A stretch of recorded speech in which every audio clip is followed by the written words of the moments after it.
Assalamualaikum warahmatullahi wabarakatuh. Salam sejahtera untuk kita semua. Selamat malam, sahabat-sahabat Rumah Inspirasi, peserta Kulzum Ruang Berbagi Homeschooling Usia Dini yang merupakan fasilitas dari Rumah Inspirasi untuk teman-teman yang bisa mengakses kelas memulai homeschooling usia dini. Bersama saya Andito dan sudah ada Kak Miki nih yang akan menjadi sahabat, menjadi teman, menjadi fasilitator untuk teman-teman semua di dalam sesi ruang berbagi malam hari ini dengan tema yang seru banget ya, yang kemudian akan membahas hal yang niscaya relate buat para orang tua yang memiliki anak usia dini. Mau anaknya satu, apalagi dua, apalagi tiga, usia dininya mepet-mepet. Wah, apakah burnout itu terjadi? Mari kita bagi sama-sama di sini ya teman-teman semua. Saya lagi ini adalah ruang berbagi, sehingga saya mengajak teman-teman yang sudah hadir di awal waktu ini untuk ikut serta berbagi. Boleh raise hand untuk kemudian nanti langsung menyampaikan, merespon apapun pertanyaan yang nanti sudah akan disampaikan oleh Kak Miki, atau kemudian bisa menuliskannya di kolom chat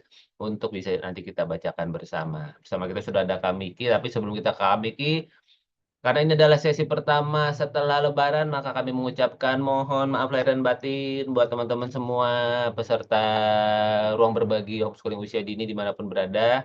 Kalau andai kata mungkin dari kami dari tim Rumah Inspirasi ada hal-hal yang kurang berkenan dalam memberikan pendampingan, pelayanan untuk teman-teman dalam mengikuti kelas memulai homeschooling usia dini selama ini.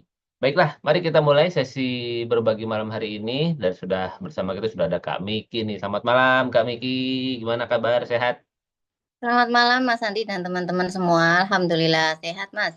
Sip, langsung saja Kak Miki. Temanya seru banget nih. Silakan bangun Kak Miki sambil memperkenalkan diri terlebih dahulu karena bisa jadi ada sahabat-sahabat di sini baik yang hadir secara langsung maupun yang menyimak rekamannya yang mungkin belum kenal Kak Miki ini domisilinya di mana, anak-anaknya usia berapa, apakah memang masih ada anak yang usia dini dan kemudian malam hari ini tema yang diangkat mengapa mengambil sudut pandang burnout ini nih. Silakan Kak Miki. Oke, terima kasih Mas Andi. Assalamualaikum warahmatullahi wabarakatuh. Selamat malam teman-teman semua. Em, Tema yang kita angkat kali ini adalah terkait burnout gitu. Nah, sebelumnya saya kenalan dulu ya. Saya Miki, ibu dari 4 orang anak gitu. Yang satu usia sekolah tahun ini, nanti bulan 6 ajaran baru. Kemudian yang tiga ini usianya preschool, toddler, dan baby gitu. Jaraknya lumayan deket-deket gitu kan. Nah, ini juga menjadi latar belakang pengangkatan tema pada hari ini gitu. Temanya burnout gitu. Insya Allah saya yakin teman-teman udah familiar banget dengan istilah burnout gitu kan. Jadi keadaan yang dimana bikin kita itu sangat overwhelmed gitu, kemudian capek secara fisik, secara mental gitu, yang membuat akhirnya keseharian kita itu nggak enak banget gitu kan. Akhirnya pendampingan kita bersama anak di hari itu bikin nggak optimal gitu, bikin uring-uringan lah, kita merasa capek banget padahal sepertinya nggak melakukan kerja berat gitu, atau mungkin kita ngerasa eh aduh aku kok buruk banget gitu kan. Iya, seperti itulah. Nah, burnout ini sebenarnya sering banget terjadi gitu kan, pada kita gitu kan. Baik itu anaknya masih kecil, ataukah mungkin nanti anaknya usia sekolah, atau anaknya remaja, atau anaknya dewasa, mungkin beberapa sering terjadi gitu kan. Karena setiap usia anak itu punya tantangan yang berbeda-beda gitu kan. Nah, kita kan banyak sekali nih faktor yang menyebabkan burnout. Nah, pada kesempatan kali ini nanti semoga teman-teman semua itu berkenan untuk sharing nih.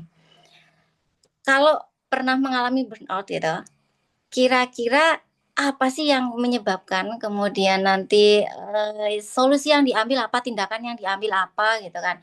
Melalui pertanyaan pemantik, jadi nanti saya ngasih pertanyaan pemantik secara urut gitu. Teman-teman nanti silahkan menjawab sesuai dengan pertanyaan yang saya berikan. Seperti itu. Kurang lebih gitu Mas Andit. Baik, terima kasih Kak Miki untuk pengantarnya malam hari ini. Mudah-mudahan bisa membantu nih teman-teman semua di sini di dalam menjalani proses keseharian bersama anak-anak usia dininya. Baiklah, kita langsung saja dengan pertanyaan pemantik yang pertama dan teman-teman siap-siap ya. Karena sekali lagi ini ruang berbagi, ini bukan webinar. Kak Miki malam hari ini bukan sebagai narasumber, namun melainkan sebagai fasilitator untuk teman-teman semua bisa mengeluarkan, bisa merefleksikan, bisa berbagi apa yang sedang difikirkan, apa yang sedang dialami. Nah, kebetulan malam hari ini kita akan membahas mengenai burnout. Nah, mari kita mulai dengan pertanyaan pemantik yang pertama. Silakan Kak Miki. Oke, pertanyaan pemantik yang pertama ini terkait penyebab, teman-teman. Jadi banyak sekali faktor ya yang menyebabkan kita itu burnout gitu kan. Ya. Tema yang kita angkat hari ini itu sebenarnya burnout itu tadi setiap usia anak itu kemungkinan ada gitu. Mm-mm. Nah, kita spesifikkan pada malam ini adalah pada kita orang tua yang punya anak usia dini gitu. Ya.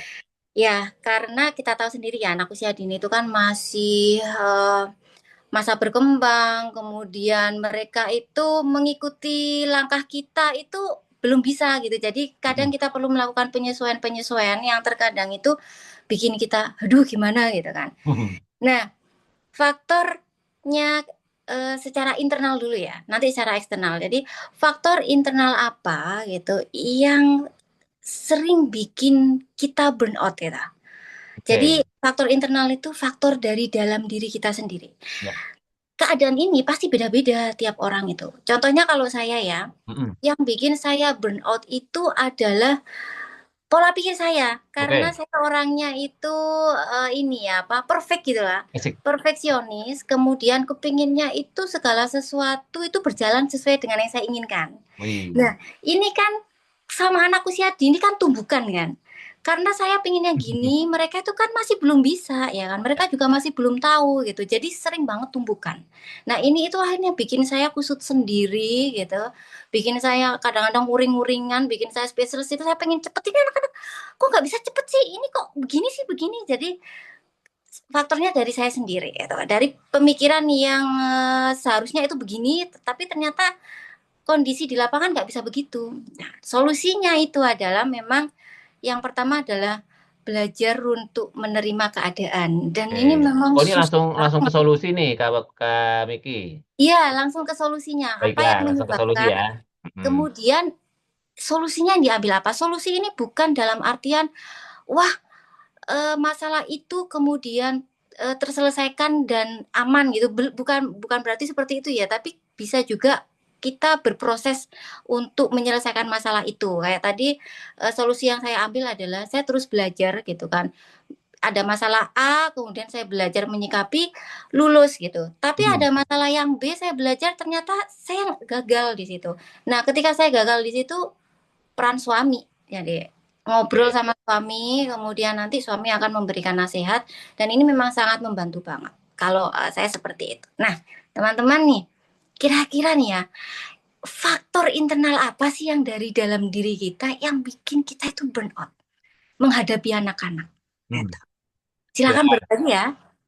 silakan teman-teman semua, faktor internal apa yang ada di dalam diri teman-teman yang kira-kira kayaknya ini deh yang jadi pemicu burnout dan langsung kira-kira solusinya apa untuk bisa melerai, untuk bisa menerima, untuk bisa menghadapi dan kemudian menyikapi burnout yang terjadi. Silakan, sudah ada Kak Jet nih, bisa langsung open mic saja, sebutkan domisili, usia anaknya, dan apakah pernah mengalami burnout, Kak? Kayaknya Kak Jet nih, kalau kita lihat fotonya ketawa terus ya, Kak Miki ya. Jadi kayaknya sih happy. Masa sih bisa burnout? Silakan Kak Jet, bagaimana? Halo, malam Kak Miki, Mas Andi, dan Selamat teman-teman semua. malam. Nama saya Jade, domisilinya Depok, anaknya sekarang usia 7 tahun. Ya. Em, dari usia dini sampai sekarang hampir bisa kebaca sih, maksudnya sebenarnya sebelum menikah juga saya cukup burnout itu kalau lapar gitu. Wih, Dari faktor internal ya kan, maksudnya baiklah. adik saya sampai cukup ngerti gitu. Kalau Ya. ngeselin banget kalau lapar gitu, mending lo makan dulu gitu. Maksudnya kayaknya saya benar-benar jadi orang yang sangat apa kalau bahasanya papanya Alina itu saya monster gitu ya. Si mama udah monster nih kalau misalnya udah lapar gitu. Jadi eh, itu benar-benar kayak saya jadinya pengen cepet-cepet, iya tuh tadi kayak kami pengen cepet-cepet gitu kan karena sementara anak usia dini kan semuanya apa ya pelan-pelan gitu kan masih berproses gitu. Nah, terus Jadi cara menanggulanginya gitu ya, karena kalau misalnya dulu kan maksudnya saya terbiasa mungkin di orang tua di waktu dibesarkan itu misalnya dapat telepon gitu atau ada teman ngajak main saat waktu makan, enggak selesaiin dulu makannya kayaknya kayak gitu ya Oke. gitu. Jadi saya cukup kayak apa ya privilege untuk ngerasa makan nggak ada diganggu gitu ya. Terus tapi ternyata kan usia dini nggak bisa kayak gitu gitu. Maksudnya kita benar-benar harus anaknya kemana nggak boleh meleng dikit gitu kan. Terus habis itu anaknya masih berkegiatan main, mau diajak makan belum lapar, tapi sayanya udah lapar gitu. Nah, Terus itu gimana gitu. Jadi akhirnya waktu itu diskusi sama papanya Alina menstrategikan makan gitu. Nah, anak ini kan diasuh dengan pola makannya BLW gitu ya. Nah, oke. sekarang kita bisa juga nih kayak gitu gitu. Gimana maksudnya gitu kan? Saya masih nggak paham gitu. Ya, jadi mama makannya dicecer gitu. Jadi maksudnya jangan sampai lapar banget gitu. Jadi nyediain ada pisang di ruang tengah gitu. Oh, Terus oke. misalnya ada apa buah yang bisa dicemil, terus ada telur rebus yang udah direbus gitu. Jadi maksudnya emang apa kalau misalnya anaknya lagi asik pegang apa bisa hop hop hop gitu kan. Jadi maksudnya jadi Hmm. bener-bener ya makannya ya kayak gitu gitu. Jadi maksudnya small eat gitu tapi Ya. enggak sampai lapar banget dan enggak sampai monster banget lah kayak gitu. Jadi ya itu bagian dari menerima keadaannya jadinya menstrategikannya kayak gitu. Gitu sih. Sebuah cerita yang menarik dan langsung solutif ya. Jadi begitu mau berkegiatan sama anak usia dini, pastikan perut kenyang dulu. Walaupun pakai aneka cemilan, buah dan sebagainya, pokoknya harus kenyang dulu untuk mencegah munculnya monster di dalam diri ya. Silakan. Gimana Kak Miki? Seru ya? Iya, keren banget ini. Jadi yang disampaikan Kak Jit ini berhubungan dengan sesuatu kebutuhan yang sangat fundamental ya. Kalau di Maslow itu kan ada fundamental yang kebutuhan hierarki kita yang sangat fundamental. Salah satunya adalah makan gitu. Ya. Nah ini nanti juga masuk dalam pertanyaan pemantik selanjutnya sih teman-teman. Tapi nggak apa-apa, bagus banget yang tadi disampaikan Kak Jit itu. Kak Jit udah bisa mengenali nih. Oh aku ngerasa burnout itu kalau aku lapar dan solusinya ada ini gitu kan. Nah, Hmm. solusinya itu juga melibatkan pasangan gitu kan. Ini Ya. sesuatu yang bagus banget. Nah, teman-teman, kalau misalkan di sini ada yang ngerasa burnout, kemudian belum bisa menemukan solusinya, nggak apa-apa loh sharing di bawah di kolom chat gitu kan. Nanti siapa tahu apa namanya ada saran juga dari teman-teman lain yang bisa eh, teman-teman terima juga gitu ya. Ya. Ini saya masuk ke ini ya Mas Andit Monggo ya, ke silakan kolom chat ya. dibacakan. Walaupun mungkin Jadi pertanyaan saya belum dijawab, nggak apa-apa. Yang penting dibacakan dulu kan. oke, jadi ini ada dari Kak Kezia itu kalau ini ya ada ekspektasi yang nggak sesuai dengan kenyataan. Ah, keren banget Ya. ini ya. Mm-mm. Ini salah satu faktor internal juga gitu kan. Nanti bisa disampaikan ini ya Kak Kezia. Jadi solusi yang diambil apa gitu. Apalagi kalau ini ya berkenan untuk open mic gitu nggak harus nampilin foto nggak apa-apa. Jadi Ya. nanti kalau udah ini ya waktunya udah bisa pas gitu. Kemudian dari Kak Akromatus Safitri dari Kak Safitri ini Hmm. biasanya ketika mau haid ya, Mm-mm. ini faktor hormonal juga ya. Suami ndak mau bantuin, anak kadang ada fase lagi uring-uringan ndak mood makan. Ah Ya. iya, memang pada anak usia dini terutama ya. Kondisi makan itu sangat krusial banget, apalagi untuk anak 3 tahun ke bawah. 3 tahun ke bawah ini masalah makan anak ini memang sesuatu yang panjang banget gitu kan. Panjang Dan banget ya Kak. iya ini multifaktoral gitu kan. Yes. Ini sebenarnya kalau dibahas ini keren banget ini bisa 1 jam sendiri ini tentang makan ini gitu kan. Karena menyikapi anak usia 1 sampai 3 tahun itu tantangannya beda dengan 3 sampai 5 tahun, beda Ya. dengan 5 tahun ke atas itu kondisinya beda-beda dan solusinya pun beda-beda gitu kan. Nah, ini memang I feel you banget Kak Safitri. Memang masalah makan itu anak apalagi udah GTM ya, udah Mm-mm. males makan itu bikin kita itu jadi ikutan gak Nah, sabaran gitu kan. Jadi memang perlu sesuatu yang kita juga perlu punya strategi-strategi tersendiri. Nah, kalau Kak Safitri berkenan untuk berbagi pada masa mau haid itu mm-mm. atau pas masa haid itu kan memang hormonal ya, itu nggak bisa di ini ya. Kemudian suami juga lagi sibuk, terus anak lagi GTM gitu kan. Mm-mm. Kira-kira pada waktu itu biasanya Hmm. yang Kak Safitri lakukan apa gitu. Walaupun itu masih belum dikatakan 100% membantu gitu. Nah, nanti silakan Kak Safitri bisa ini ya.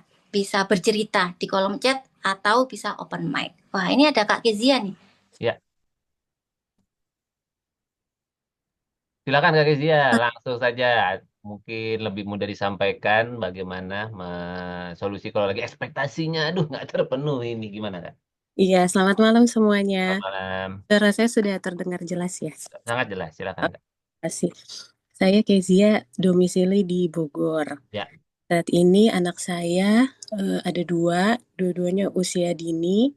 Yang pertama umurnya 3,5 tahun, yang nomor 2 umur 5 bulan.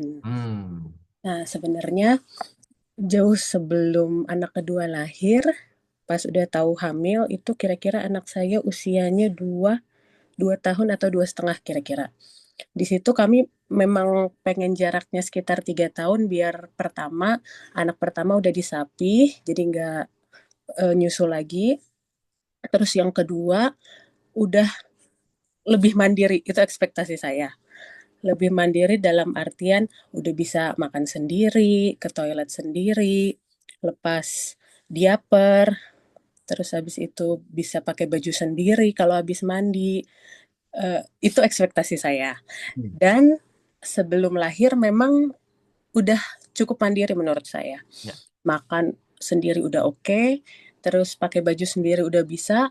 Bahkan kayak saya mau bantuin aja, dia tuh kayak, udah deh, aku aja gitu. Terus kayak, aduh, puji Tuhan deh udah bisa gitu ya. Tapi ternyata beberapa bulan ini setelah adiknya lahir, bahkan sampai sekarang lah puncaknya mungkinnya di umur adiknya 5 bulan ini, kok malah dia kayak regresi ya, jadi makin menurun gitu. Yang tadinya udah bisa makan sendiri kok disuapin, minta-minta merengek, terus biasanya sudah verbal bisa mengekspresikan keinginannya, ini tiba-tiba oek-oek juga gitu kan. Paling pusing itu kalau yang satu oek-oek, yang satu lagi ikut oek-oek juga gitu. Ini yang mana duluan ya? Apa emaknya ikut oek-oek juga? Nah, kebayang kan? Iya. Yap. Terus habis itu Mas, ini kalian saya sih curhat ya. Nggak apa-apa Kak, memang ruang berbagi ini. Iya, bener. Sesi Silakan. curhat. Kak Mikir kalau mau curhat deh, ini 1 jam isinya Kak Mikir anak pertama, kedua, ketiga. Makanya siapa tahu juga dapat pencerahan Silakan dari Kak, silakan. semua.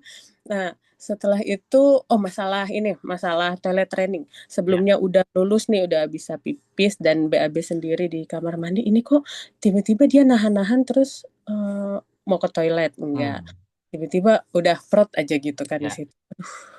Harus bersihin lagi gitu kan.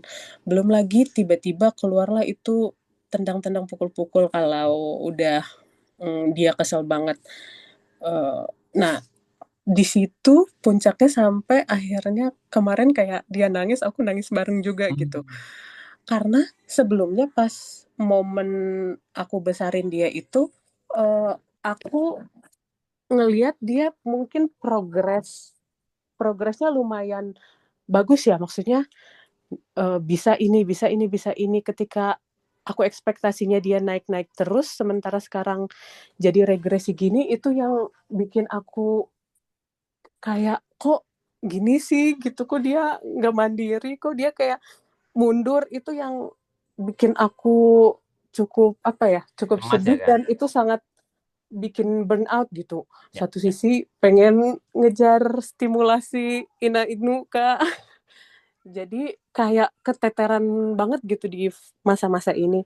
Akhirnya kemarin aku ngobrol sama suami dan the easiest way buat jalan keluarnya, aku baru ingat ada fitur Meta AI di WhatsApp. Itu aku kayak di situ curhat dan nanya sih gitu ya.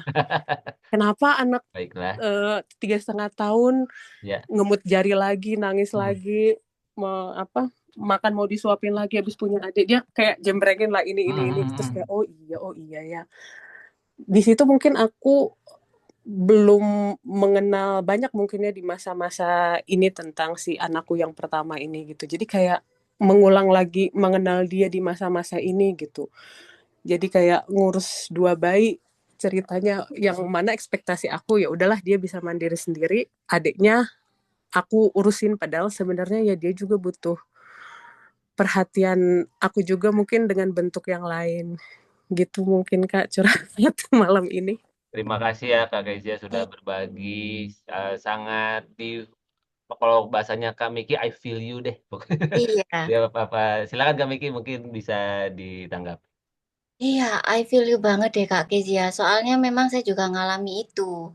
Memang setiap anak itu ada fase regresi, terutama ketika menghadapi kelahiran adik baru gitu. Itu ada secara psikologi gitu. Saya kurang paham nama bahasa psikologinya apa. Mungkin di sini teman-teman ada yang psikolog gitu, silakan berbagi gitu. Tapi memang ada fase regresi itu. Dan waktu itu saya berusaha untuk mencari solusi seperti yang Kak Kezia lakukan, itu malah semakin ngeblok gitu kan.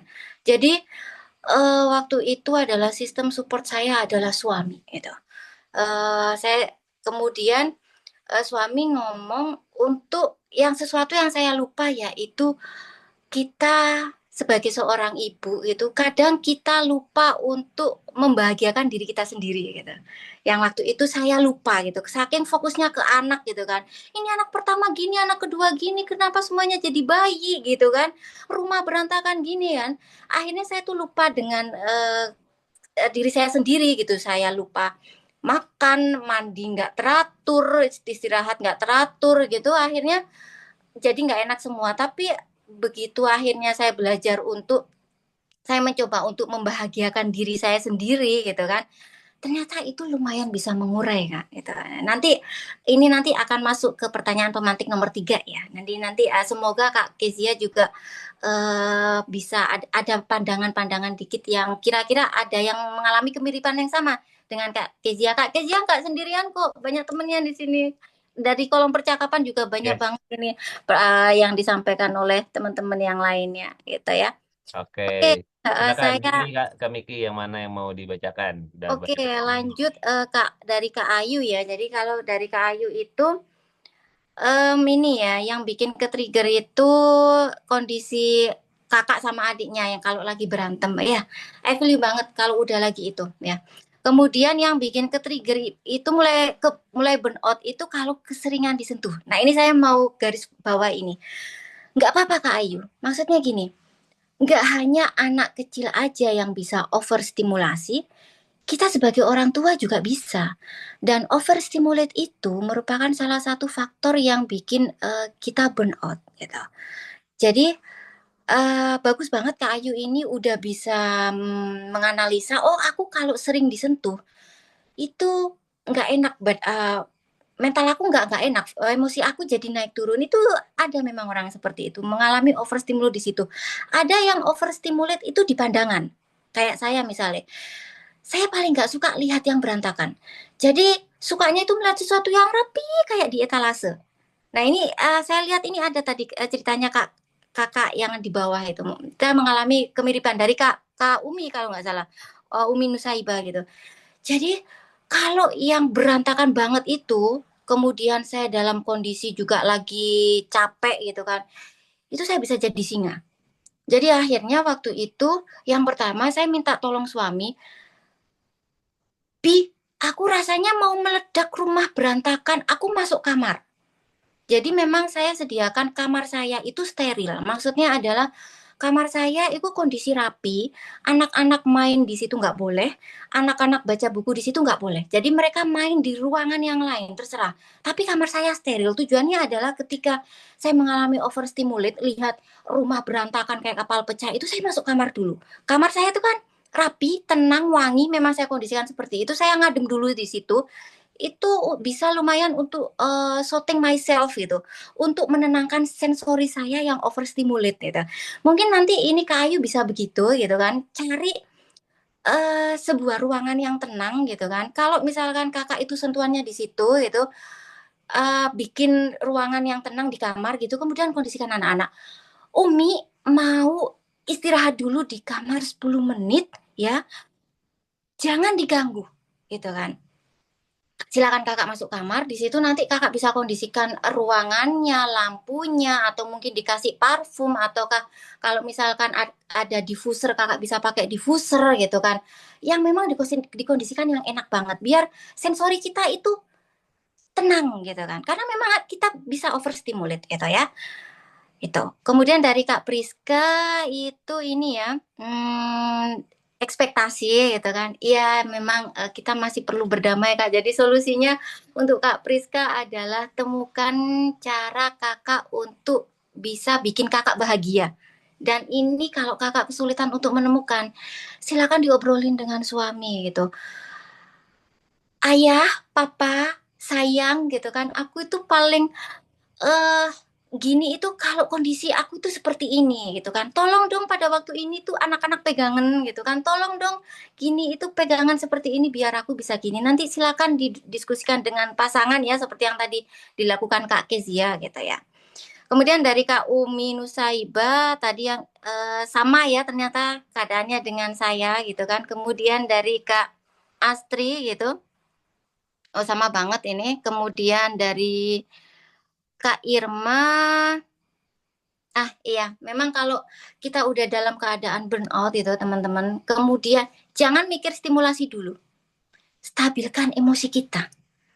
Itulah mengapa di Rumah Inspirasi ada program Mindful Parenting yang akan diselenggarakan beberapa waktu ini, gitu kan. Di situ nanti ada belajar nafas sadar, kemudian juga ada macam-macam lah.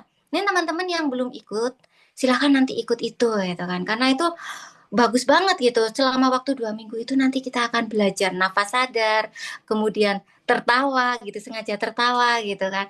Silakan teman-teman bisa ikuti itu, oke? Kemudian dari udah, oke gitu teman-teman ya. Baik Kak, Terima kasih Niki, banyak. terima kasih. Sebelum masuk ke pertanyaan pemantik selanjutnya, hanya ingin menambahkan dari sisi teknis aja. Kebetulan tadi, jadi saya ngeliat, saya tadi coba ngeliat di kolom peserta, Kak Miki, ada bapak-bapak nggak ya kira-kira nih ada yang namanya Andrian. Terus saya nggak tahu nih bapak-bapak atau akun bapaknya yang dipakai, tapi isinya istrinya. Artinya sebenarnya kalau kami ya, para suami itu, misalkan memang para istri membutuhkan bantuan, tentu kami bukannya nggak mau memahami. Cuma memang kadang-kadang kita tuh punya desain otak Otak yang dan bisa. pemahaman yang sedikit berbeda dalam menyikapi sesuatu ya. Semoga bisa dipahami sehingga ketika butuh langsung aja teknis Kak. Misalnya, ayah aku tolong bawa anak-anak, nggak usah pakai alat Iya, apa informasi penyertanya nanti aja. Kalau udah sama-sama tenang baru kenapa tadi perlu diangkat karena aku butuh waktu dan sebagainya. Tapi sebelum itu ketika lagi seru-serunya langsung teknis aja. iya, Apa aku butuh ke warung. Maksudnya dalam kami time, aku butuh makan, aku butuh ini, iya, tolong, tolong, tolong, tolong. Jadi langsung langsung teknis aja supaya iya. kemudian kami para suami bisa membantu dengan benar. Tapi jangan disuruh mikir pada saat itu. Eh, Gue langsung aja kasih solusinya. Tolong ini ya, tolong ini, tolong ini. iya. Alasannya nanti kita bicarakan pada saat sudah sama-sama enak. Itu dari sisi sudut pandang suami. Oke, silakan ke Miki. Oke, Masuk pertanyaan oke. Saya jadi selanjutnya. ingat ini Mas Oh, Andi. siap. Gak yang saya sampaikan di sini ya. Jadi Hmm. suami itu pernah negur saya, kenapa sih emosi kami waktu kamu di Indonesia dengan di Jepang kok beda? Gitu Nah, kan. bedanya Dalam apa ini? artian, oh ya teman-teman saya dulu tinggal di Jepang ya, nggak lama kok cuma 11 tahun gitu. Jadi Ya. ketiga anak kami itu lahir di sana. Kemudian saya cross check ke anak-anak. Anak-anak tuh bilang gini, Umi, kok dulu waktu di Jepang nggak pernah marah-marah ya? Kok di sini kok marah-marah terus gitu? Ya gitu. Terus habis itu ngobrol sama suami, akhirnya ketemu salah satunya walaupun banyak faktor. Ya. Kalau di Jepang itu, ketika suami datang, saya bisa pergi lari sebentar ngapain? Ke toko. Pak Ibu, Oh, ngapain? toko Jepang lucu-lucu etalasenya. Benar, saya suka Terjawab lihat sudah. etalase. Jadi ketika di dalam toko lihat barang yang rapi, itu kayak mata saya itu, pandangan saya itu merasa tenang. Ngelihat kondisi di rumah yang berantakan. Ada kalanya saya cuma beli es krim, kemudian sebelum nyampe rumah itu saya di taman, kemudian sambil makan es krim, kemudian pulang gitu kan. Lah di Indonesia itu saya nggak bisa kayak gitu, Bi. Bayangin aja ya, di sini itu mau ke Indomaret aja naik sepeda motor. Sedangkan saya nggak bisa naik sepeda motor, Bapak Ibu, Nah, dan sepeda motor kami cuma satu. Kemudian ketika suami itu lagi nggak di rumah, pulangnya jam 5 gitu kan. Lah terus aku ini gimana mau ke etalase gitu, mau lihat etalase gitu kan. Akhirnya jadi gini Bi, kalau misalkan aku minta, Abi, ayo kita belanja. Jadi Abi oke gitu. Jadi sekarang gitu. Jadi kalau saya udah mulai burn out gitu, Abi kita belanja yuk. Kemana? Ke Exit Mart. udah nggak beli apa-apa, paling cuman beli susu gitu, ataukah beli susu kurma itu loh, atau apa gitu, atau coklat gitu, tapi coklat punya saya sendiri gitu kan, atau apa gitu. Anak-anak di rumah semuanya, kecuali yang bayi ya, yang bayi itu saya bawa gitu kan, ketiga anak di rumah.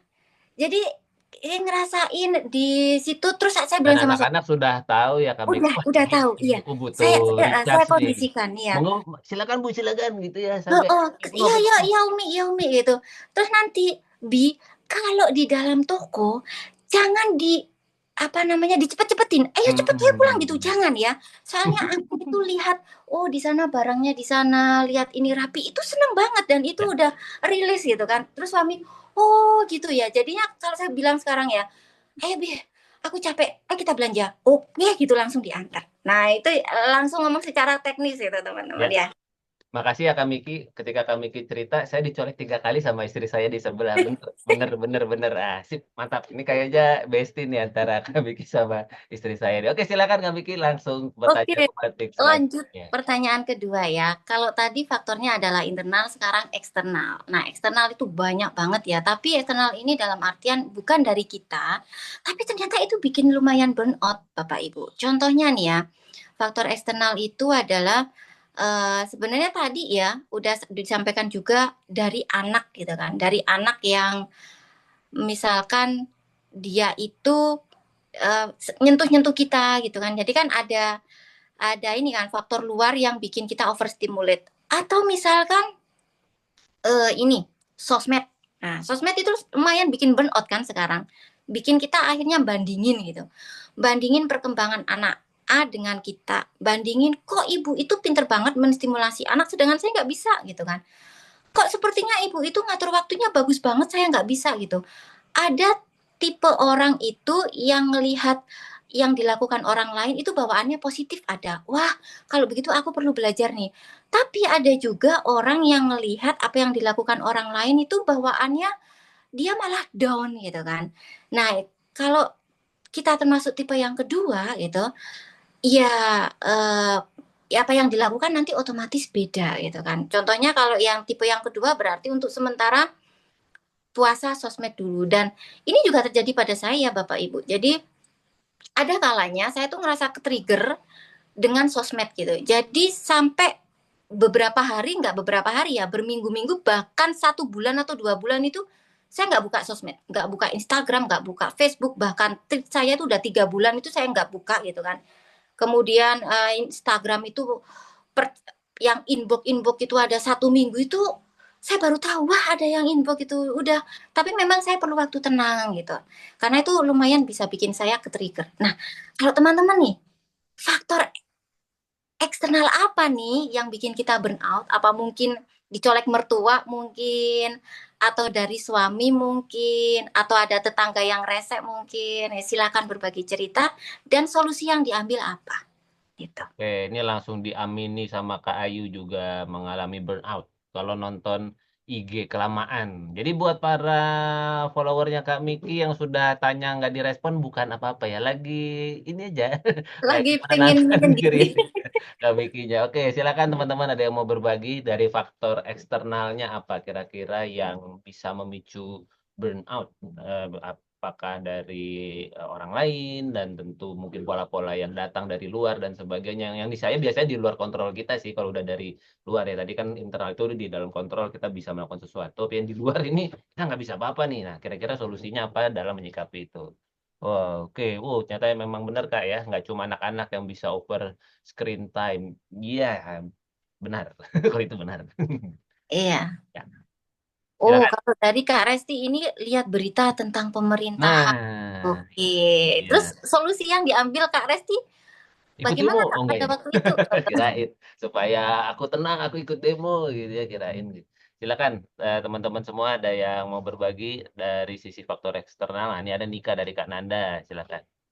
Oh iya, kalau dari Kak Nanda, suara anak pertama kalau marah melengking sekali itu menyerap energi. Ah, oke, I feel you banget. Ini tadi cerita dari Kak Umi juga kan, kalau Kak Umi atau Kak siapa tadi ya? Ya, Yang anaknya juga teriak, ibunya teriak, anaknya juga akhirnya niru. I Ya. feel you banget Kak Umi ya kalau nggak salah, sama Kak Nanda. Karena saya juga mengalami hal yang sama pada anak pertama saya. Anak pertama saya itu kalau dia ngamuk, tantrum, ketiplek sama kayak saya. Sama gitu kan. Kemudian apalagi suaranya itu juga keras banget. Terus dia juga sepertinya mulai ini ya, mulai overwhelmed gitu dengan keadaan adik-adiknya gitu kan. Selalu dikintilin adiknya, kemudian dia itu pengen menyendiri, pengen main sendiri, akhirnya dia itu berantem sampai mukul adiknya, neriakin adiknya yang suaranya kenceng banget ya Allah, itu sampai itu memang menyerap energi banget ya, nggak enak banget ya. Kak Nanda boleh dong berbagi cerita kalau pada waktu itu ya, pada waktu anak yang pertama itu teriak-teriak gitu. Kira-kira Kak Nanda apa nih yang Kak Nanda lakukan? Apakah Kak Nanda beli ini earplug gitu yang ditaruh di sini gitu kan? Atau mungkin ada solusi lain yang Kak Nanda lakukan gitu? Silakan banget untuk berbagi. Silakan Kak, yang mau berbagi lagi ditunggu di kolom chatting mengenai bagaimana teman-teman semua di dalam menyikapi informasi dari luar. Kalau saya nggak tahu, saya lagi ini kita laki-laki dan perempuan, suami dan istri memang punya mesin yang berbeda ya Kak. Saya tidur tuh selesai sebenarnya, tapi ya saya lagi memang harus punya kondisi tenang dulu baru bisa tidur. Maka semua stimulasi dari luar yang bikin itu ya dengan tidur itu sangat membantu. Tentu kalau saya ya karena saya lagi dari luar itu di luar kontrol, maka belajar itu sangat membantu sih kalau buat saya. Jadi ketika banyak dapat informasi mengenali mengenali eh, perbedaan cara laki-laki dan wanita merespon saja itu sudah sangat membantu. Jadi misalnya kalau teman-teman tahu ada Bu Aisyah Dahlan sebagai salah Iya, satu tokoh yang membantu gitu ya apa iya, masalah parenting dan sebagainya. Beliau salah satu pendekatannya itu mempelajari tentang secara fisik itu membantu saya banget untuk iya. memahami diri saya dan memahami istri saya dan memahami apa yang terjadi di luar sana. Wah, memang banyak hal-hal yang ternyata kita perlu pelajari sehingga jadi lebih paham. Nah, itu saya membantu sih. Jadi istirahat pas belajar itu membantu saya dalam menyikapi hal-hal yang di luar kontrol saya. Silakan ya dari ada Kak Irna sama Kak Jet ya Kak. Silakan. Oke, dari Kak Irma. I feel you banget Kak Irma, soalnya saya pernah berada di kondisi seperti kakak. Pada waktu itu kami eh, tinggal bareng sama mertua, jadi ada mertua gitu barengan di sini. Gak hanya mertua, ibu saya juga. Jadi Ya. ibu saya dan mertua itu barengan bersama kami di sini gitu kan. Kalau ibu saya enak orangnya, saya nggak ada masalah gitu kan. Tapi problemnya ada pada mertua. Jadi ketika saya ngomong sama anak, sama si Atar terutama, apalagi pada waktu itu kami barusan pulang dari Jepang gitu kan. Yang biasa kami cuman keluarga inti doang gitu kan. Apalagi kalau misalkan saya lagi marah, kalau bilangin si Atar itu, ini Atar itu kalau dia dibilangin kayak gimana gitu kan, gak enak, dia tuh malah teriak kan. Jadi ketika dia teriak, itu kan kita diem dulu kan. Nah pada waktu itu mertua saya malah ikutan ngomong, ini anak itu teriaknya, aduh, tantrumnya itu udah kayak orang kesetanan. Akhirnya itu pada waktu itu saya sambil nyusuin anak ketiga. Akhirnya yang jadi itu anak saya yang pertama sama mertua itu berantem jadinya. Akhirnya itu wah ini saya bingung. Terus akhirnya ini anak yang ketiga ini nyusunya itu udah saya udahin dulu, saya kasihkan ke mertua. Bu, ini tolong pegangan, Bu. Terus saya bawa anak yang pertama itu masuk kamar. Kemudian saya ngomong sama suami, besok Bi, kalau aku lagi ngomong atau lagi marahin si Atar atau lagi ngapain sama si Atar, ibumu jangan boleh ikut-ikutan. Saya sampai bilang gitu. Terus akhirnya solusinya adalah kalau enggak ibu yang masuk kamar, aku yang masuk kamar sama anak-anak. Gitu. Akhirnya suami ngobrol sama ibunya gitu kan. Bu, ini kalau anak-anak itu kalau istilahnya mertua itu lagi nakal gitu kan. Kalau lagi nakal, wis biar dimarahi sama ibunya. Ibu jangan ikut-ikutan. Ya. Nah, itu akhirnya kan lumayan sangat membantu gitu kan. Jadi setelah itu akhirnya ini walaupun toh ada kalanya itu ketika saya marahin mertua itu ikut di situ, ikut mendelii gini walaupun tidak ngomong kan rasanya nggak nyaman kan. Akhirnya saya ngomong, Bu, Ibu ke kamar dulu aja. Ataupun akhirnya saya sama anak pertama yang masuk kamar. Yang seperti yang disampaikan Kak Jit ya. Jadi sama anak masuk kamar gitu. Kalau nggak memungkinkan, ya memang lebih baik bisa rumah. Tapi kalau memang masih memungkinkan, orang yang itu masih bisa diajak ngomong, ya alhamdulillah enak banget. Gitu. Sip. Silakan lanjut Kak Miki. Oke, kalau dari Kak Nanda ini belajar macam-macam empati, akhirnya sedikit-dikit bisa menerima teriakannya. Bagus banget Kak Nanda. Ya. Saya nggak diem, nggak melakukan apapun. Kalau lagi masak saya berhenti, lagi apapun saya berhenti. Kalau lagi fit saya coba. Kalau lagi nggak fit mungkin ya, Hmm. saya coba bodo amat. Ya Kak Nanda, terima kasih banget udah berbagi ya. Ya. Kemudian kalau dari Kak Ayu, ke-trigger kalau kena interupsi saudara pas lagi negur atau koreksi anak. I feel you banget deh. Ya. Oke. Oke. Oke, Sip, kita Kak lanjut Miki ke silakan kita bisa pertanyaan lanjut. ketiga. Ya, pertanyaan ketiga ini terkait ini kebutuhan dasar kita gitu kan. Jadi banyak kita gitu kan yang tidak menyadari bahwa saking sibuknya kita dengan anak-anak dan rumah, apalagi kalau kita punya anak kecil-kecil itu kan, kebutuhan dasar kita itu akhirnya terbengkalai gitu kan. Padahal kebutuhan dasar itu merupakan salah satu faktor penyebab atau sangat berpengaruh pada kesehatan mental kita. Ya. Nah, contohnya ya makan seperti kondisinya Kak Ci tadi, tidur, kemudian kebutuhan spiritual, kemudian kurang olahraga atau mandinya berantakan gitu. Ada kondisi seperti itu gitu kan. Nah, Bapak Ibu silakan berbagi kondisi fundamental atau fundamental ini apa yang sangat mempengaruhi Bapak Ibu semua dan solusinya apa? Tadi Kak Jit udah bercerita tentang kondisi makan. Ya. Kalau saya kondisi tidur, Bapak Ibu. Jadi contohnya kalau saya kurang tidur, saya uring-uringan. Jadi solusinya adalah saya bangun jam 3 Bapak Ibu. Jadi jam 3 atau setengah 4 gitu kan. Terus itu lanjutkan sampai malam gitu. Dan ternyata di tengah-tengah kalau saya nggak tidur, itu bikin saya marah gitu. Jadi solusi yang waktu itu yang saat ini saya lakukan adalah ketika saya ngantuk, maka saya tidur. Jadi anak-anak saya kondisikan, anak bayi kalau dia itu nggak tidur, tapi saya udah ngantuk banget, saya ajak dia ke kamar, kamarnya saya tutup, 3 anak saya suruh main di luar. Jadi saya ngomong, Umi ngantuk jangan diganggu, ya. Umi mau tidur dulu, kalian main. Nanti kalau udah selesai Umi bangun, kita baca buku. Gitu. Anak ke-1, ke-2 mereka udah paham. Anak ketiga kan belum paham, umurnya masih 2 tahun setengah. Jadi saya kondisikan kakak-kakaknya, Mas Atar Madina, tolong adiknya diajak main, soalnya Umi mau tidur.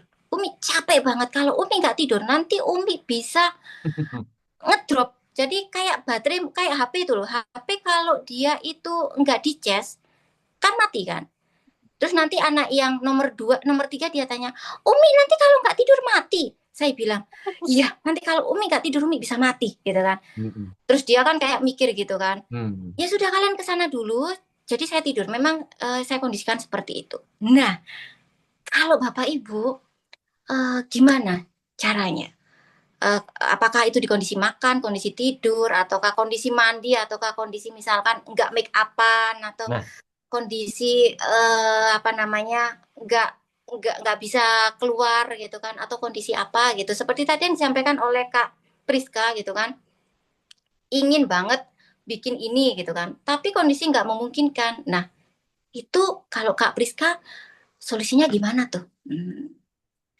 Oke, mungkin Kak Priska bisa berbagi atau teman-teman yang lain juga bisa berbagi. Ya. Silakan di kolom chat itu. Silakan dari Kayu nih Kak Miki. Oke, Kak Ayu itu orangnya saya males keluar rumah ya. Tapi kalau di rumah terus bikin burnout. Ya, tapi kalau bentar-bentar. Tapi kalau keluar mikirnya capek duluan. Jadi minimal ke teras atau depan rumah lihat sekeliling atau tunggu suami pulang minta muter-muter sebentar. Bagus banget Kak Kayu. Saya jadi inget ini ya, Kayu tadi kan yang cerita tentang overstimulate ya, kondisi badannya yang kalau disentuh itu seperti itu ya kan. Ini memang salah satu cara untuk ini Kak Ayu, menenangkan sensori yang overstimulate. Mungkin ya, Kalau saya kan sensitif di mata ya, di sensori visual gitu.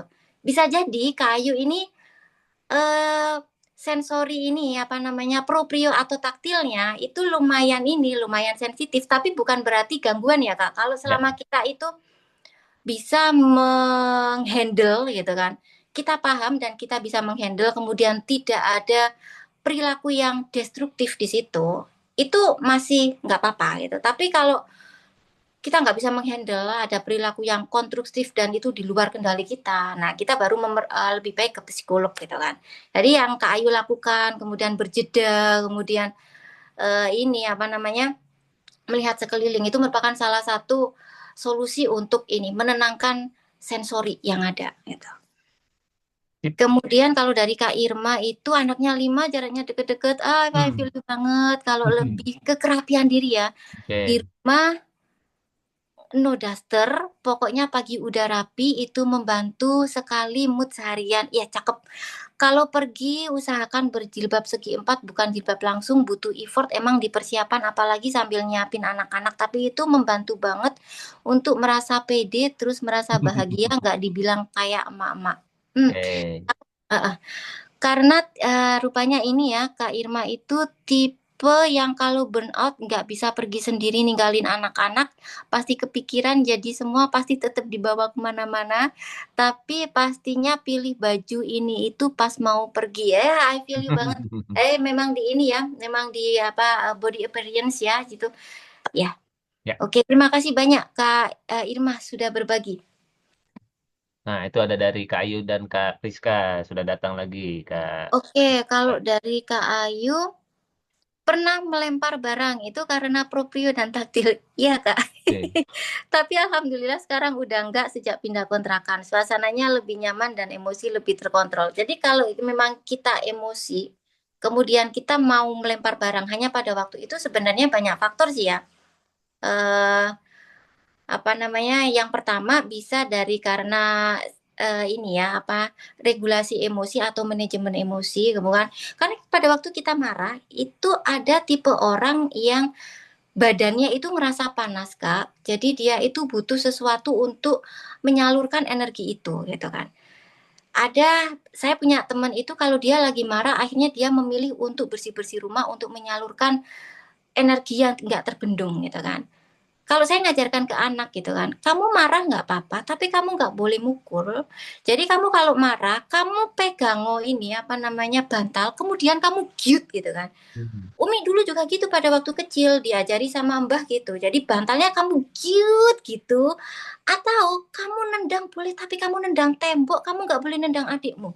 Jadi saya bilang gitu karena anak pertama ini juga laki-laki dan saya memahami dia itu kalau misalkan lagi marah itu kayak punya energi yang boom dan itu memang harus disalurkan gitu. Jadi kita ngajarinnya gimana cara dia menyalurkan emosi dan sensori gitu kan.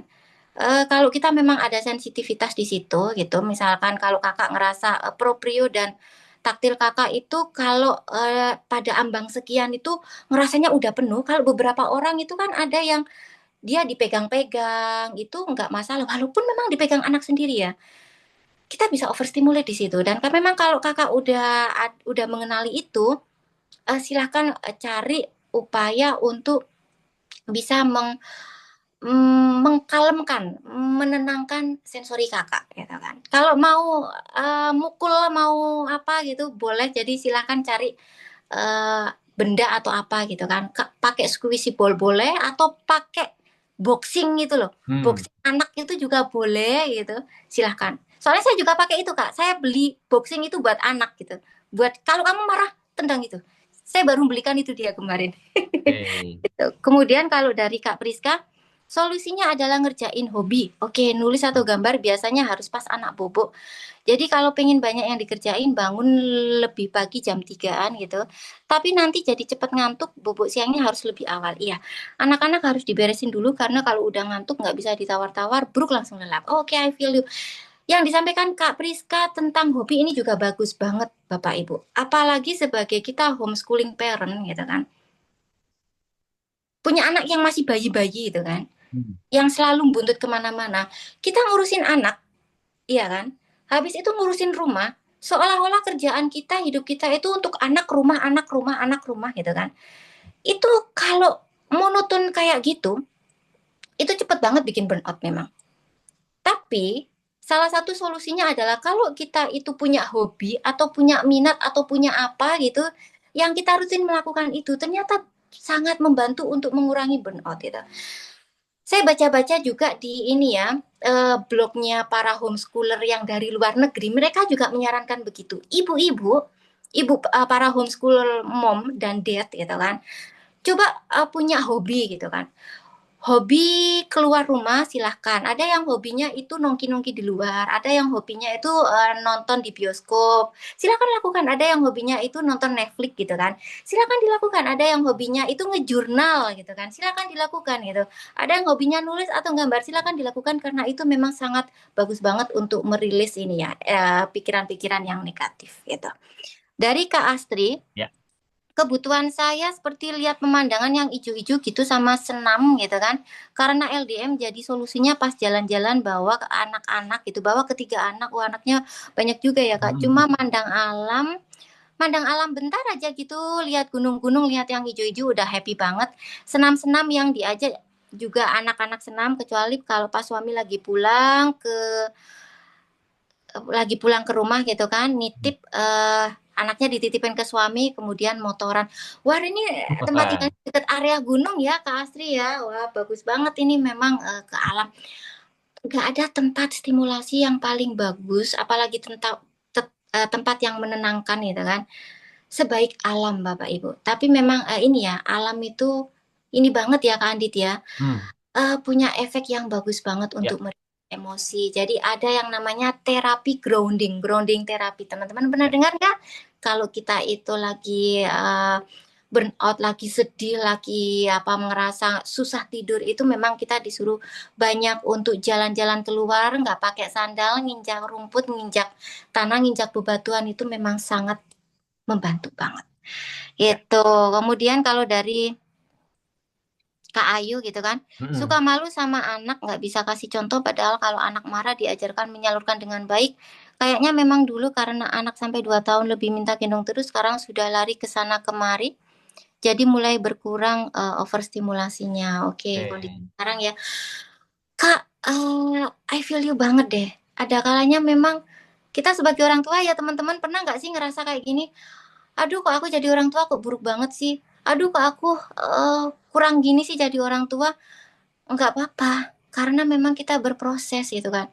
Nggak ada orang tua yang anak lahir perocot langsung ini ya. Langsung dia itu langsung jago ya Mas Andit ya. Kita belajar kok. Kondisi anak pertama, kondisi anak kedua itu beda. Dan itu memang semuanya akan membuat kita makin bertumbuh gitu kan.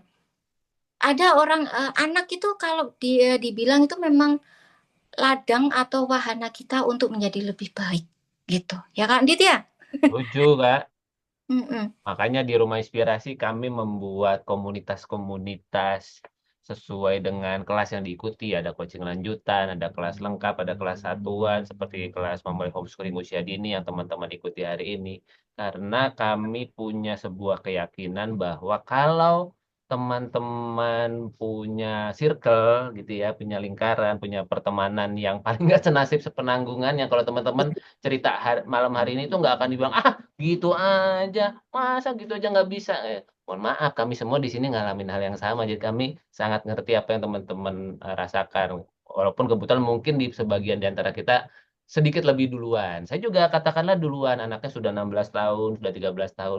Nambah satu.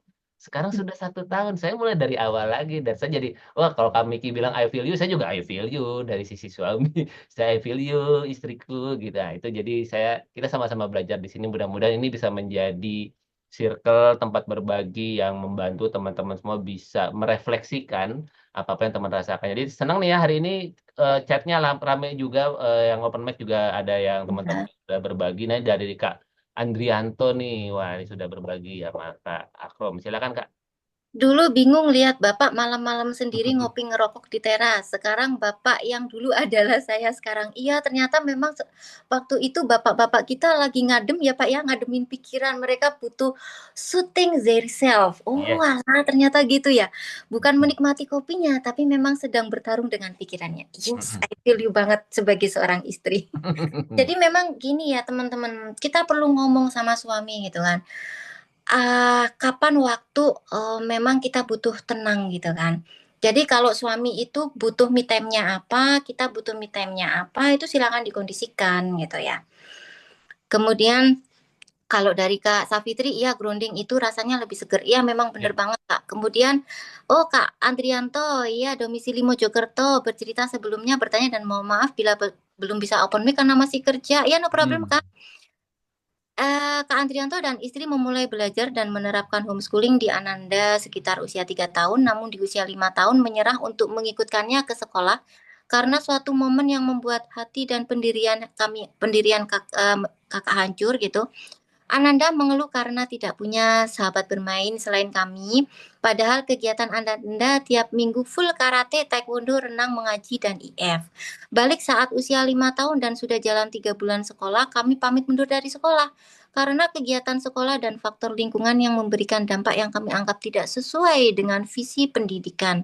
Izin bertanya, bagaimana caranya untuk memberikan kegiatan bersosialisasi untuk mengembangkan EQ Ananda. Omong-ngomong, Kak Andrianto ini udah masuk ke grup Jumpstart belum ya? Kalau misalkan udah lulus bisa masuk ke grup coaching lanjutan deh, Kak. Kalau saran saya gitu sih. Soalnya di grup, oh udah, grup coaching lanjutan udah masuk, Kak. Di grup coaching lanjutan itu, curhatnya itu malah lebih behind the skin gitu. Jadi, Kakak, kalau curhat masalah ini di grup coaching lanjutan, itu nanti mungkin ada puluhan bahkan ratusan yang Benar sih. ngasih apa namanya, ngasih pengalamannya. Ya. Kan pengalamannya beda-beda. Kalau Dari saya sudut pandang Kak Miki sebagai seorang yang memiliki anak-anak usia dini kan 5 sama 3 tahun relate ya iya, sama anaknya Kak Miki. Kira-kira iya. dalam urusan sosialisasi seperti apa Kak usia dini yang Kak Miki jalani sampai hari ini? Oke, memang kita perlu mengenali karakter anak kita ya, karena karakter anak itu beda-beda gitu kan. Yang kakak sampaikan ternyata umur 3 tahun ini anak itu kebutuhan untuk ketemu sama temen yang seusianya itu besar. Oh, kemungkinan memang kebutuhan di situ besar. Jadi memang kita perlu fasilitasi. Fasilitasinya itu tadi kakak udah ngajak ini ya ke IF, ke ini gitu kan. Nah, coba di ini dulu Kak, dilihat. Kalau anak itu misalkan ke grup taekwondo ataukah ke IF, bermain intens sama temennya, intens nggak? Dalam artian gini, kalau anak itu di IF gitu kan, atau di klub gitu kan, klub yang terstruktur seperti itu kan ada gurunya ya kan. Nah, gurunya itu kan punya target, menargetkan memberikan ini pada anak, ya kan. Jadi anak itu bermain bebas dengan teman sebayanya itu tidak sebebas yang di luar. Kalau misalkan anak itu di TK gitu kan, di TK gitu kan, kegiatan TK itu kan tidak, walaupun terstruktur, tapi kan tidak begitu terstruktur seperti kegiatan taekwondo atau kegiatan di klub Inggris gitu kan. Kalau di klub Inggris itu, gurunya itu kan sudah punya kurikulum Kak ya, dan waktunya juga minim 1 jam gitu kan, dan juga ada target-target di situ gitu, walaupun komunikasi itu kan guru ke anak gitu kan. Tapi yang taekwondo kan juga gitu kan, guru ke anak, coach ke anak gitu kan. Tapi yang anak ke anak, di mana anak itu ada paralel play di situ bersama anak, kemudian associate play bersama anak, yang perkembangan di situ itu loh.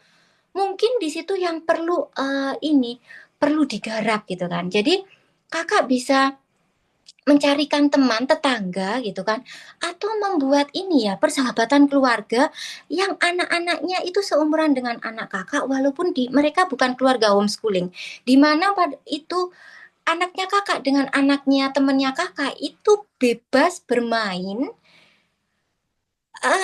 yang unstruktur gitu kan. Jadi kebutuhan bermainnya itu kayak layangan bareng, main dakon bareng, main bonekaan bareng gitu kan. Kemudian manjat bareng gitu kan. Kakak juga perlu ini ya, melihat ini anak itu kebutuhan motorik kasarnya, atau ada anak yang suka main di luar itu banyak ya. Jadi suka panjat-panjat, kemudian main sepedaan. Oh, berarti kalau kayak gitu dicarikan teman yang sama-sama suka sepeda gitu kan. Ataupun kalau enggak, teman-temannya itu bisa diarahkan, yuk main sepedaan bareng, yuk main layangan bareng, yuk main masak-masakan bareng. Nah, kalau anak di TK kan gitu kan. Ayo masak-masakan bareng itu kan masih bisa. Tapi kalau anak di klub taekwondo gitu kan, itu kan ngikut kurikulum klubnya gitu. Mungkin di situ kakak bisa ini ya, bisa lebih menggali lagi lebih dalam gitu. Kalau ini dari Kak Dinda itu pernah nyekolahin juga, kemudian dapat oleh-oleh, ngeri omongan kasar. Itu juga yang saya dapatkan dari anak-anak ya, nggak sekolah ya, tapi mereka dapat dari masjid Ya, gitu kan. Kemudian kalau dari Kak Andrianto untuk yang lanjutan, oh kemarin sempat vakum sampai sekolah, problematika yang dihadapi saat ini ikut kegiatan merata seluruhnya adalah sekolah, ada indikasi Ananda ini minder karena satu-satunya yang tidak sekolah. Oh mungkin playdet Kak ya? Saya juga ngikutin anak-anak playdet kok. Playdetnya itu semuanya sekolah, dan anak saya sendiri yang nggak sekolah. Gitu kan. Memang ada masa adaptasi ini gitu kan. Sambil dilihat ya Kak ya, kondisi psikologisnya anak gimana. Kalau misalkan memang dia nggak nyaman, bisa ditarik di situ, cari lingkungan yang dia benar-benar aman gitu. Kalau dari Kak Jet di rumah itu banyak bereksperimen ya, nyoba dari mulai buka rumah ini kalau nggak salah rumahnya open house untuk ini ya Kak Jet ya, untuk ngajak teman-teman dari teman-teman lain gitu yang punya anak seumuran untuk bermain di rumah. Ini juga bisa dilakukan Kak Andrian. Kemudian iseng nyoba bikin pasar-pasaran, nyoba ngundang teman-teman yang rasa hati cocok gitu kan. Habis itu pas ngintip kegiatan terstruktur, habis les itu yang anaknya betah main, habis acara les-lesannya gitu. Seperti itu sih Kak. Jadi silakan lebih digali lagi ya gitu. Kayak oke. gitu. Dan ternyata sudah pukul 8:30 lewat dan seru ya berarti ya materi malam hari ini Kak Miki. Terima kasih Kak Miki sudah berbagi dan andai kata teman-teman punya usulan, punya hal yang ingin dibahas mengenai apapun di ruang berbagi homeschooling usia dini, teman-teman bisa sampaikan di grup WhatsApp yang disampaikan. Bukannya tidak ingin memperpanjang, tapi memang kita ingin membatasi saja bahwa ngobrol-ngobrol kita sekitar 1 jam saja di setiap minggu, setiap bulannya, supaya teman-teman bisa punya kesempatan untuk berbagi. Dan saya lagi terima kasih Kak Miki untuk mendampingi teman-teman di malam hari ini. Kalau dari saya terkait dengan sosialisasi, ya kalau di usia dini kita perlu membangun keterampilan sosialnya.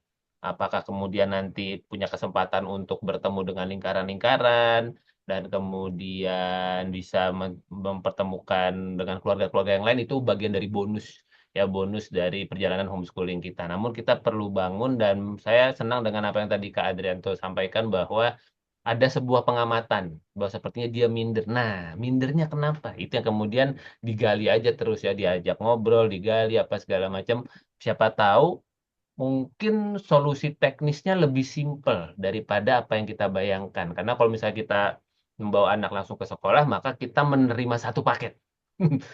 Iya sih dapat teman-temannya, tapi kan dapat semuanya, dapat kegiatannya, dapat pergaulannya dan sebagainya, yang bisa jadi mungkin ada hal-hal yang tidak sesuai di sana kalau kita memasukkan ke sebuah lembaga pendidikan seperti itu. Jangan-jangan memang ternyata kebutuhannya hanya di situ. Nah, di situnya ini silakan digali ya kan, dia tuh ketika minder, apa yang bikin minder? Apakah mungkin pernah menerima ucapan yang bikin dia tidak enak? Terus kalau mindernya kenapa? Apa sih? Emang umur 5 tahun bisa mindernya dalam hal apa? Nah, itu yang kemudian perlu digali.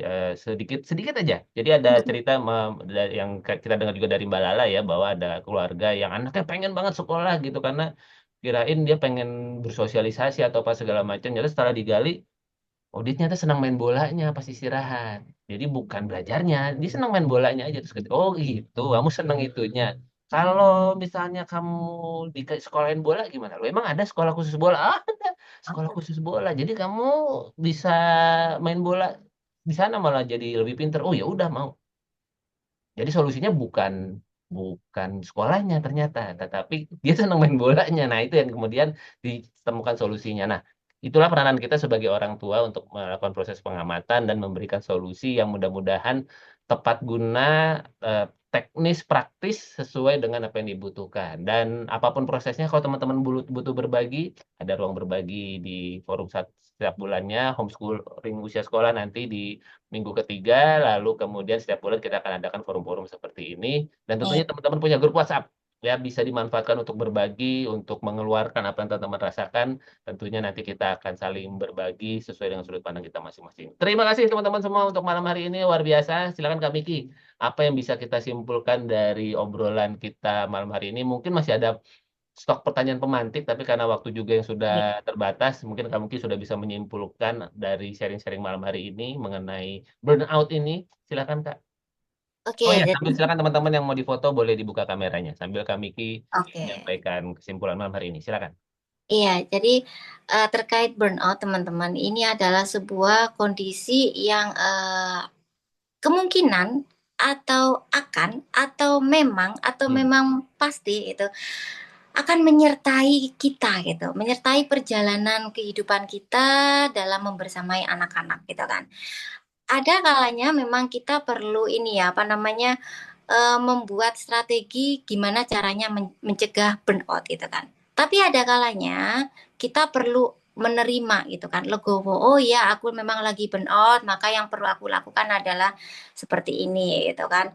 Itu ketika kita bisa menerima kondisi kita dengan baik gitu kan, kita malah bisa menemukan solusi-solusi yang baik juga. Dan jangan lupa untuk selalu mencintai diri kita juga gitu untuk memenuhi kebutuhan personal kita dan jangan lupa untuk ngobrol sharing dengan pasangan Ya, gitu. begitulah. Terima kasih teman-teman semua untuk kebersamaannya malam hari ini. Nah, kita foto dulu ya, siap-siap semuanya. Sebentar makanya. Oke, siap senyum. 3, 2, 1. Oke, terima kasih teman-teman semua untuk kebersamaannya malam hari ini. Mudah-mudahan apa yang kita obrolkan bersama malam hari ini, yang di-sharingkan, yang dibagikan oleh teman-teman bermanfaat. Sekali lagi, burnout niscaya dihadapi, tapi kalau ternyata kita menghadapinya nggak sendirian, mudah-mudahan jadi lebih santai. Ada banyak temennya di luar sana, sama-sama burnout, sama-sama punya solusi, dan mudah-mudahan bisa bermanfaat. Terima kasih Kak Miki untuk kebersamaannya. Sampai kita ketemu di ruang berbagi selanjutnya. Teman-teman, terima kasih untuk kebersamaannya. Dan saya tutup dengan sebuah pantun. Pergi ke sawah untuk memanen padi. Padi dipanen sambil menikmati kurma. Burnout dalam mendampingi anak usia dini niscaya terjadi.